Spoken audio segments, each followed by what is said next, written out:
और चमचमाती रोशनी में भूल मत जाना, शहर में रौनक मेरे गांवों से आई है। और इस घर को सजाने का तसव्वुर बहुत बाद का है, पहले ही तय हो कि इस घर को बचाएं कैसे। और संस्कारों को देने में माता जब भी सो जाती है, चक्रव्यूह की चालों में बेटे को खोना पड़ता है। आदरणीय भैया ने मुझे आमंत्रित किया मंच पर, मैं बहुत आभार व्यक्त करता हूं। बहुत ही महनीय मंच है। आदरणीय अखिलेश कुमार सिंह जी मुख्यमंत्री मुख्य अतिथि के रूप में यहाँ पर उपस्थित हैं, उनकी पावन उपस्थिति को नमन करता हूँ। और हमारे कार्यक्रम के आज के अध्यक्ष आदरणीय डॉक्टर राजेंद्र मिलन जी मंच पर उपस्थित हैं, उनको प्रणाम करता हूँ। आदरणीय निर्मला दीदी के चरणों में प्रणाम करता हूँ। मेरे परिवार के सब लोग मेरे समक्ष बैठे हुए हैं, सभी मुझसे लगभग परिचित हैं, मैं भी उनसे परिचित हूँ। मैं अपनी कविता आपके बीच पर रखता हूँ और ये मेरे लिए बड़े गौरव की बात है, जो देश के इतने बड़े संचालक हैं आदरणीय डॉक्टर राहुल अवस्थी भैया, जिनका वाणी पर एक अद्भुत नियंत्रण है, उनके संचालन में आज मुझे पहली बार काव्य पाठ करने का अवसर मिल रहा है। मैं उनका आभार व्यक्त करता हूँ। बड़े सुंदर शब्दों में उन्होंने पूरे कार्यक्रम को सजा के रखा है। एक बार सम्मिलित रूप से मिलके बजाइए तालियां, फिर प्रारंभ हो। आदरणीय भैया कह रहे थे कि हम तो गांवों के लोग हैं। मैं बात वहीं से प्रारंभ करके उस जिसके लिए मेरा नाम आपने पुकारा, मैं वहां तक जाऊंगा।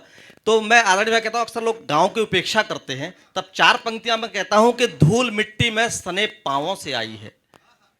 आज जो हम भी शुद्ध हवा देख रहे हैं, जो खाना पीना है, सब गांव से आ रहा है। मैं चार पंक्तियां आपके बीच में निवेदित करता हूं कि गांव क्या है। कि धूल मिट्टी में सने पांवों से आई है, अन्नदाताओं के इन घावों से आई है, और चमचमाती रोशनी में भूल मत जाना, शहर में रौनक मेरे गांवों से आई है।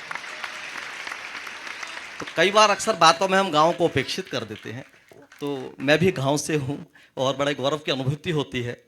और देखिए, यहाँ पर हमारे युवा साथी हैं, मैं उनको पंक्तियां निवेदित करता हूं कि दमकते रेशमी बालों को याद रखना, कि दमकते रेशमी बालों को याद रखना, सुर्ख गुलाबी गालों को याद रखना, अरे महबूब को इन आंखों में बसाना, मगर पिता के हाथ के छालों को याद रखना। महबूब को इन आंखों में बसाना, मगर पिता के हाथ के छालों को याद रखना। और मंच पर बड़े महनीय लोग हैं मेरे सामने। आदरणीय डॉक्टर शेखरेश जी, जब कविता के क ख ग का मैं प्रारंभ करने वाला था, तो उन्होंने मुझे मार्गदर्शन मेरा किया। और आदरणीय सरित जी, आदरणीय बहुत सारे लोग ऐसे उपस्थित हैं, आदरणीय रमा जी, शाहतोष भैया। मैं चार पंक्तियां आपको निवेदित करता हूं। कैसे कोई इतने बड़े स्तर तक आदरणीय अखिलेश जी बन जाता है, जो मानस का मर्मज्ञ है, आदरणीय मिलन जी हो जाता है। चार पंक्तियां आप सभी के चरणों में निवेदित करता हूं कि दीपक सी हर सांस जलानी पड़ती है, दीपक सी हर सांस जलानी पड़ती है, भूखे रहकर कलम चलानी पड़ती है, और फल खाने को यूं ही वृक्ष नहीं मिलता, बीज को अपनी देह गलानी पड़ती है। फल खाने को यूं ही वृक्ष नहीं मिलता, बीज को अपनी देह गलानी पड़ती है। और भैया, मैं आपको आश्वस्त करता हूं, पहले कवि के रूप में मैं अवश्य हूं, लेकिन मेरे पास चुटकुलों की कोई सूची नहीं है। क्योंकि भैया ने कहा था कि अक्सर कवि कहते हैं कि पहले नंबर पे पढ़वाओ, हम पे एक चुटकुलों की सूची है, तो ऐसा कुछ नहीं। मैं आश्वस्त करता हूं।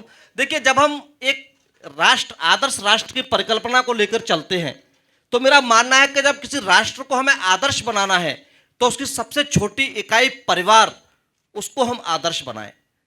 मुझे चार पंक्तियां बरेलवी साहब की याद आती है कि अपने चेहरे से जो जाहिर है छुपाएं कैसे, तेरी मर्जी के मुताबिक नजर आए कैसे, और इस घर को सजाने का तसव्वुर बहुत बाद का है, पहले ही तय हो कि इस घर को बचाएं कैसे। तो सबसे छोटी जो इकाई है परिवार, उसमें जो माँ, उसकी जो सबसे उसकी नींव होती है, उनको चार पंक्तियां निवेदित करता हूं और आपके बीच में शुरुआत करता हूं अपने काव्य पाठ की। कि प्रेम का किरदार बौना हो नहीं सकता, प्रेम का किरदार बौना हो नहीं सकता, प्रीत सा बहुमूल्य सोना हो नहीं सकता, और कीमती से कीमती बिस्तर पे सो लेना, मां के आंचल सा बिछोना हो नहीं सकता। कीमती से कीमती बिस्तर पे सो लेना, मां के आंचल सा बिछोना हो नहीं सकता। लेकिन बड़ी विडंबना है, अक्सर ऐसा होता है कि मां के उस त्याग में, माँ के उस प्रेम में, माँ की स्तुति में हम पिता के उस मौन त्याग को भूल जाते हैं। तब चार पंक्तियां पिता के लिए कहता हूं कि कभी हाथों के झूले पे, कभी कंधे बिठाते हैं। कभी हाथों के झूले पे, कभी कंधे बिठाते हैं, रही हो कीमती खुशियां सभी हम पर लुटाते हैं। और हमारी राजशाही में पिता घुटनों पे आ खुद को कभी हाथी बनाते हैं, कभी घोड़ा बनाते हैं। वाह वाह हमारी राजशाही में पिता घुटनों पे आ वाह खुद वाह को वाह। कभी हाथी बनाते हैं, कभी घोड़ा बनाते हैं। और देखिए, अक्सर कहते हैं कि कविता होती है कल्पना धन विचारों का तालमेल कविता। आदरणीय सर, मैं कहता हूं कि कविता वेदना से होती है, कविता पीड़ा से होती है, कविता कल्पना से नहीं होती। जब एक वृद्धाश्रम में मुझे जाने का अवसर मिला, वहां से जो 4 पंक्तियां मेरे हृदय में आई, मैं आपके बीच में निवेदित करता हूं कि जग जाने से स्वप्न जो टूटे तो सोना ज्यादा अच्छा है। कि जग जाने से स्वप्न जो टूटे तो सोना ज्यादा अच्छा है। दिल जब भी भारी हो जाए तो रोना ज्यादा अच्छा है। और जिनके करके माता पिता की आंखों में आंसू आ जाएं, ऐसे बच्चों के होने से ना होना, ऐसे बच्चों के होने से, ऐसे बच्चों के होने से ना होना ज्यादा अच्छा है। और मैं कहता हूं, एक बड़ी विडंबना है, आज माता पिता बच्चों के साथ रहना चाहते हैं, बच्चे उनको अपने साथ रखना नहीं चाहते, और उनके बच्चे उनको रखना नहीं चाहते। मैं 4 पंक्तियां समाधान की आपके बीच में कहता हूं। अगर ये पंक्तियां आपने अपने हृदय में धारण कर ली, मेरा मानना है कि समस्या दूर हो जाएगी कि आप स्वर्ग के सभी फलों को इसी धरा पर चख लेंगे। आप स्वर्ग के सभी फलों को इसी धरा पर चख लेंगे। आपके आचरणों के बादल कड़ी धूप को ढक लेंगे। और अपने बूढ़े माता पिता को जो हृदय में रख पाए, आपके बच्चे स्वयं आपको सर आंखों पर रख लेंगे। अपने बूढ़े माता पिता को जो हृदय में रख पाए, आपके बच्चे स्वयं आपको सर आंखों पर रख लेंगे। और देखिए, संक्षिप्त में कुछ नवनीत अपने काव्य पाठ कर रख रहा हूं, क्योंकि कोई ऐसा मंच नहीं है जहां पर बड़ी बड़ी भूमिकाएं बनाई जाए। 4 पंक्तियां, यदि आपने मेरा माना बात को नहीं माना तो 4 पंक्तियां चेतावनी की आप सबसे कहता हूं कि यह सच है निश्चित तेरे भी विश्वास को तोड़ा जाएगा। कि सच है निश्चित तेरे भी विश्वास को तोड़ा जाएगा। साहूकारी सूद सा ये खाते में जोड़ा जाएगा। और लाचारी में माता पिता को छोड़ के जाने वाले सुन, तेरे भी बच्चों के द्वारा तुझको छोड़ा जाएगा। लाचारी में माता पिता को छोड़ के जाने वाले सुन, तेरे भी बच्चों के द्वारा तुझको छोड़ा जाएगा। और 4 पंक्तियां इस भाव से अलग थोड़ी देता हूं, एक उपहार के रूप में अपने साथ ले जाइएगा कि कहीं भीड़ में खोई उस परछाई से मिल लेना। देखिए, एक बार मैं त्योहार पर, दीपावली पर अपने मित्र से मिलने गया। उसने कहा कि ऐसा आतिशबाजी यहाँ मत करो, यहाँ से हट के करते हैं, ताऊ जी नाराज हो जाएंगे।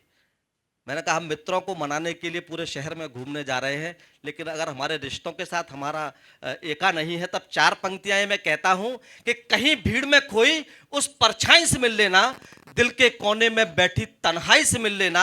और त्योहारों पर जाओ मिलने अपने लोगों से, वर्षों पहले रूठे अपने भाई से मिल लेना। त्योहारों पर जाओ मिलने अपने लोगों से, वर्षों पहले रूठे अपने भाई से मिल लेना। और हमारी माएँ हमारे बीच में विराजमान है। 4 पंक्तियां जिम्मेदारी। माँ कहने के साथ हमें माँ का गौरव तो अनुभूति होती है, लेकिन उसकी जिम्मेदारी भी होती है। 4 पंक्तियां आपके बीच में निवेदित करता हूं। एक छोटी सी कहानी सदैव मैं बताता हूं कि एक चोर को फांसी की सजा सुनाई जा रही थी। उसने कहा कि मैं फांसी मुझे चढ़ाई जाए उससे पहले मैं अपनी माँ से मिलना चाहता हूं। जब उसकी माँ को बुलाया गया तो उसने अपनी माँ के कान में कुछ कहने के बहाने उसके कान को काट लिया।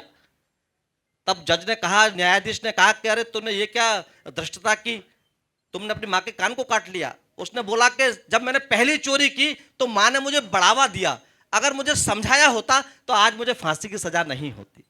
तब मैं 4 पंक्तियां माँ की जिम्मेदारी के लिए उनके बीच में निवेदित करता हूं कि मीठे फल देने वाले बीजों को बोना पड़ता है। मीठे फल देने वाले बीजों को बोना पड़ता है। और लोहे को सोना करने पारसा होना पड़ता है। और संस्कारों को देने में माता जब भी सो जाती है, चक्रव्यूह की चालों में बेटे को खोना पड़ता है।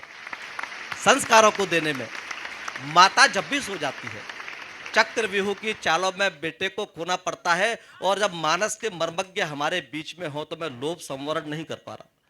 अक्सर जब राजनीतिक गलियारों से बातें आती हैं, मैं अंतिम 4 पंक्तियां अपनी आदरणीय को समर्पित करूंगा कि जब राजनीतिक गलियारों में बातें आए कि तुलसीदास जी कुछ गलत लिख गए मानस में, तब बड़ी वेदना होती है। तब मैं 4 पंक्तियां कहता हूं कि राजनीति का खेले खेले ना जाने रघुराई को। राजनीति का खेले खेले ना जाने रघुराई को, अरे इत्र दिया और चक्कर देखा, लानत इस चतुराई को, और केवट प्रेम को जान सके न मां शबरी को पढ़ते हैं, इनके मन कैसे समझेंगे मानस की चौपाई को।